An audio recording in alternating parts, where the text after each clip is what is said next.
2023 ñu ngi fii tey ci Diamniadio stade Maître Abdoulaye Wade dans un instant Sénégal war a tase ak Bénin mu nekk match bu am importance nekk match bu am solo lool ci suñu Lions yi gis ngeen classement bi noonu li ci changé tuuti mooy Pape Matar Sarr tey dafa titulaire ñu gis ki nga xam ne mooy Gana Gueye ak Cheikhou Kouyaté ci banc bi ñu gis ni El Tactico di Aliou Cissé dafa rajeunir un peu milieu terrain bi donc dans un instant dinañu xool classement boobu lan lay joxe suñu Lions yi allez let's go Siké.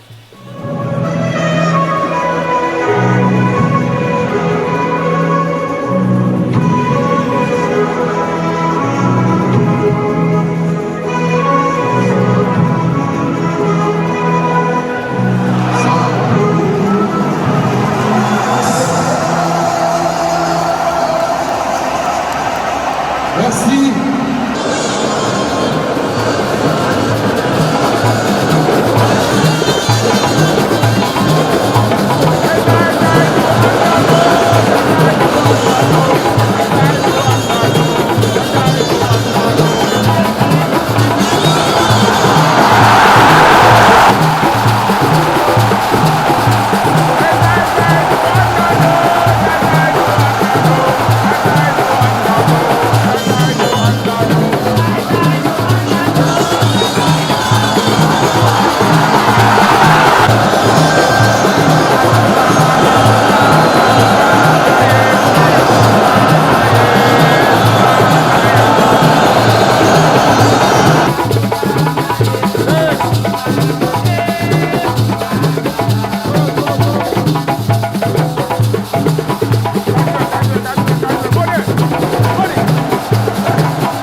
essayé de sauter par la possession ak sorte de balle yu baax seen gardien Alak bi il est bon balle au pied mais Sénégal xam nañ ni moo supérieur ba ne donc bu accéléré sur benn action ñaari action mën na am ay buts gis nañu ko facilement ils ont réussi à marquer 2 buts te même si en dehors de ces buts am nañu opportunité yoo xam te ne mën nañu ko dugal 2 wala 3 buts ça montre que équipe bi am na au moins maîtrise ci adversaire am te loolu mën nañu ko exploiter mais ils ont réussi à marquer 2 buts ce qui n'est pas rien parce que genre match yi boo teelee dugal da ngay am avantage pour ray ko.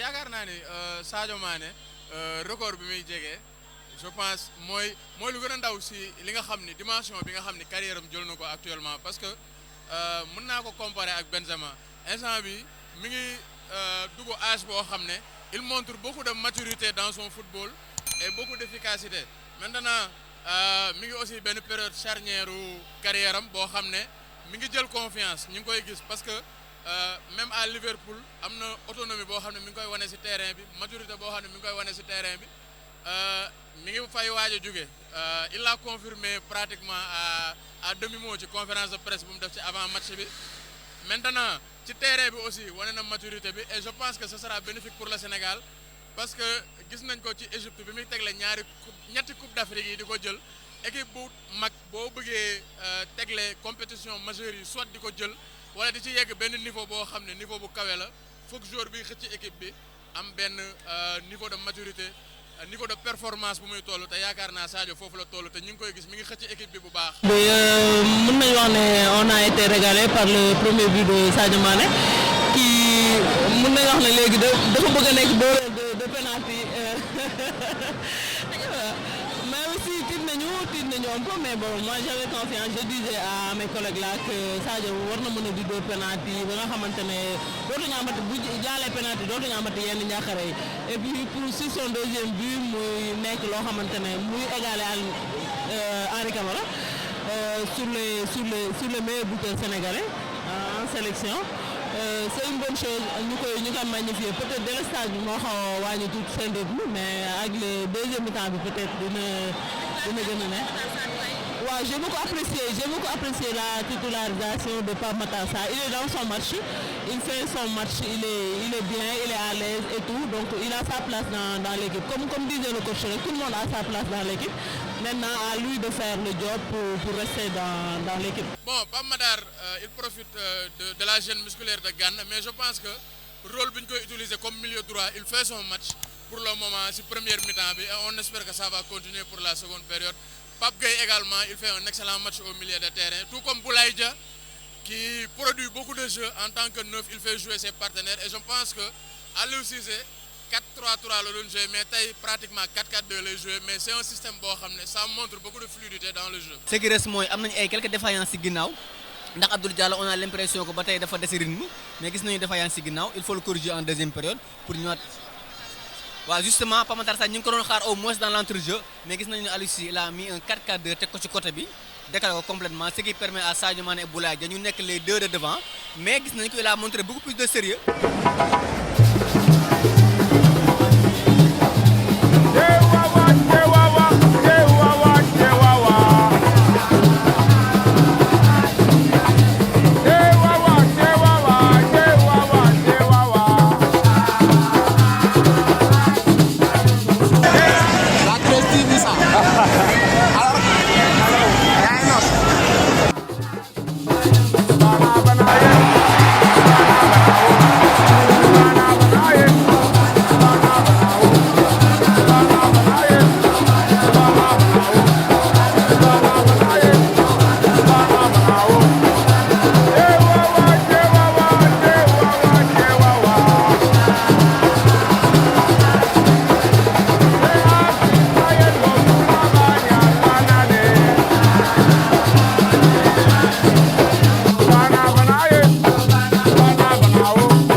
Entrée du numéro 5, Idrissa Gana Gueye.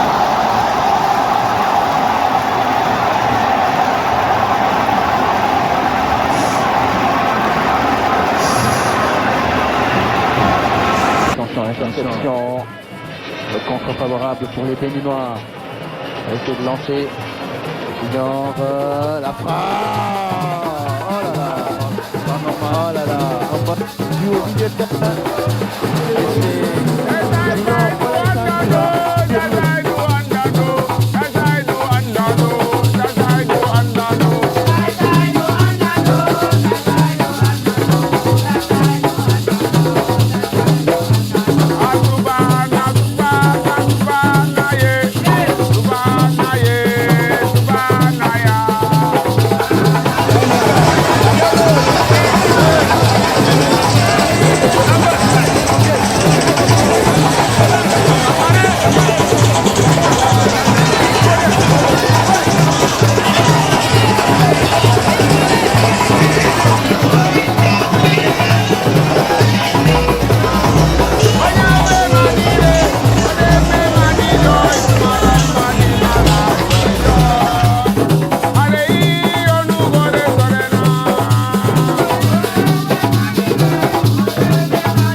Je suis en blessure. Je me préparais, c'était la dernière échéance de la saison. Donc j'espère avoir montré que j'étais prêt et voilà. Là on revient en sélection, c'était important de commencer cette compétition avec une victoire et on l'a fait avec le plus grand sérieux. Ouais, c'est vrai, on a pris ce but qui nous embête un peu parce que voilà, c'est sur un relâchement de notre part, surtout qu'ils étaient à 10 contre 11. Donc on va travailler sur ça, mais je pense que voilà, il y a eu beaucoup de bonnes choses. Je pense qu'il y a plusieurs facteurs qui l'expliquent. Faut savoir qu'on était en vacances une semaine puisqu'on a fini nos saisons avant, à part peut-être Sadio. Je pense pas que c'était un rôle là, c'était plus physique je pense. Voilà, avec la chaleur, il y a certains joueurs qui sont arrêtés pendant plus d'une semaine avant de venir en sélection, donc je pense que c'est dû à ça. Donc il fallait se remettre dedans, donc forcément les dernières minutes c'était un peu plus dur, il y a eu beaucoup de changements. On sait que rentrer dans un match c'est difficile, mais bon voilà, on va regarder ça à la vidéo tranquillement et puis on tirer les bonnes leçons. Il y a seulement ce but qui nous embête un peu, mais il faut qu'on continue à travailler parce que même si on est champion d'Afrique, je pense que toutes les équipes vont venir ici pour pouvoir faire l'exploit et à nous de bien jouer. On a marqué très rapidement, on savait que c'était une équipe qui allait jouer tous derrière, mais voilà, on a bien géré.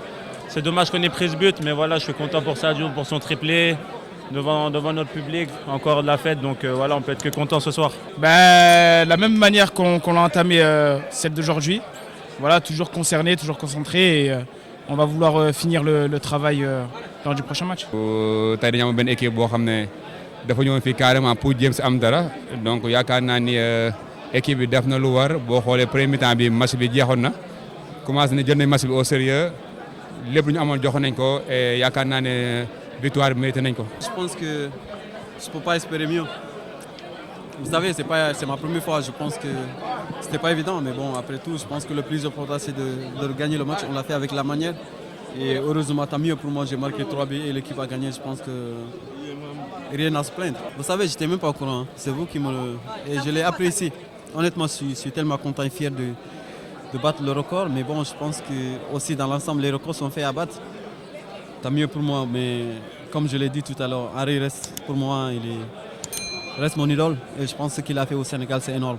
Marquer autant de buts et c'est un jour qui nous a fait rêver. Donc pour moi, il reste le numéro 1. Je pense que vous avez bien répondu à la question. C'est la fin de saison, c'est pas évident. Vous savez, on a commencé je pense qu'on a pressé du début jusqu'à la fin. Donc c'est normal à un moment donné de se relasser, même si c'était pas notre intention. Je pense que, vous savez, après tout, l'essentiel, c'est de gagner, on l'a fait. Et il faut être clair, cette infrastructure-là, comme vous et moi, c'est de la nouveauté pour nous. Personne ne peut dire que je peux faire tout de suite comme ça pour gérer. Il faut aller trouver les compétences là où elles sont pour mieux gérer cette belle infrastructure. Mais je rassure les Sénégalais, cette infrastructure-là, l'entreprise qui l'a construite est toujours là. Nous sommes en train de tester, parce que quand tu mets un gazon, il faut le tester. Ce n'est pas parce que tu l'as mis, il n'y a pas encore de match, il n'y a pas de compétition, il n'y a pas une compétition régulière que tu peux effectivement certifier que c'est bien. Donc il nous faut ces matchs-là pour corriger et toutes les imperfections seront corrigées. Sénégal Bénin 3-1 mu nekkoon match bu neex lool nekk match bu am ambiance ñu gis premier mi-temps bi Sénégal joué na match bu am solo 3-1 nag bu ñu ko déggee gis ni le triplé aujourd'hui de Sadio Mané mu def match bu important à la 11e minute la dugal penalty teg penalty dugal ko mais aussi dugal yeneen 2 buts ci 22e minute ak 59e minute mais aussi gis nañu ci premier mi-temps bi am nañ benn 6 arrêts de jeu bi nga xam ne gis nañu problème lumière la woon moo indi temps additionnel bu bëri boobu di 6 minutes ci première période bi mais deuxième période aussi gis nañu relâchement équipe bi parce que xawoon nañ bàyyeeku ba béninois yi aussi réduire score bi moo waral 3-1 donc 13TV da leen jox rendez-vous à très bientôt si beneen match parce que ni lañ koy defee saa su nekk rek dañuy topp foot local bi mais aussi match international yëpp Coupe d'Afrique bi Coupe du Monde yi 13TV dañ leen accompagner si lépp merci à très bientôt di remercier aussi Siké l'infatigable Siké ñu ngi lay jaajëfal bu baax ak Amadou merci à très bientôt c'est bon.